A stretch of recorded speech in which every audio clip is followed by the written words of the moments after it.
Kavita's recipe मराठीमध्ये तुम्हा सर्वांचं स्वागत आहे। आज मी बनवणार आहे काकडीचे थालीपीठ।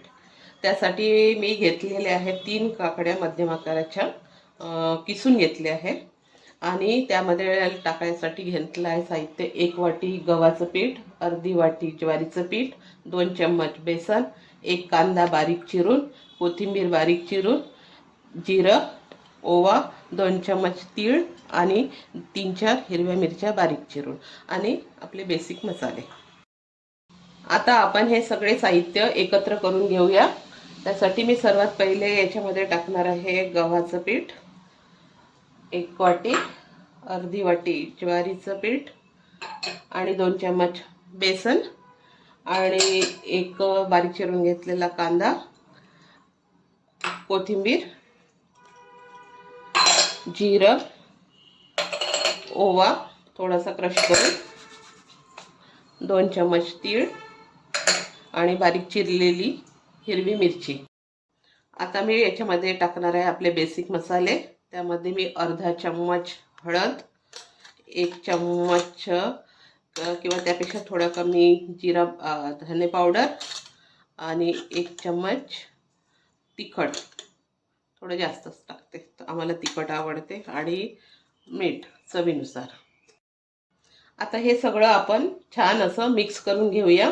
काकडीला पाणी सुटलं आहे त्याच्यामुळे हे त्याच्यात मिक्स, पण थालीपीठचं साहित्य थोडंसं सैलच असते, त्याच्यामुळे लागलं तर त्यामध्ये मी वापरणार आहे पाणी, किंवा आपण ताकाचाही वापर करू शकतो, त्यामुळे त्याला चांगली चव येते। माझ्याकडे इथे अर्धा ग्लास ताक आहे, ते मी त्याच्यामध्ये टाकणार आहे आणि हे चांगलं मी मिक्स करून घेणार आहे।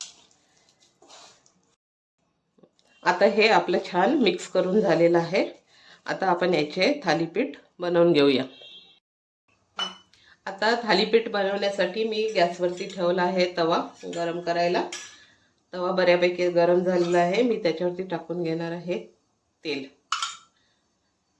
तेल सगळीकडे असं लावून घेऊया आणि मग मी त्याच्यावरती थालीपीठ टाकून घेणार आहे। इथे मी आपलं भिजवलेलं पीठ आहे थालीपीठचं, त्याचा मी असा एक गोळा करून घेतलेला आहे। पाण्याचा हात घेतला आणि आता हे तव्यावरती आपण याला चांगलं थापून घेऊया।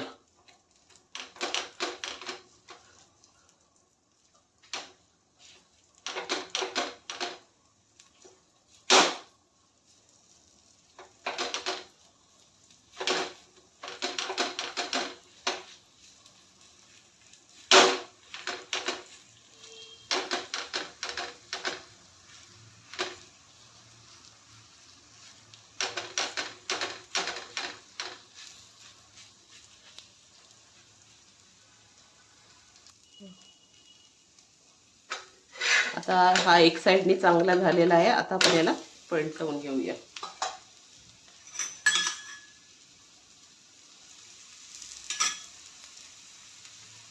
आता हे थालीपीठ दोन्ही साइडने चांगलं भाजलं गेलेलं आहे।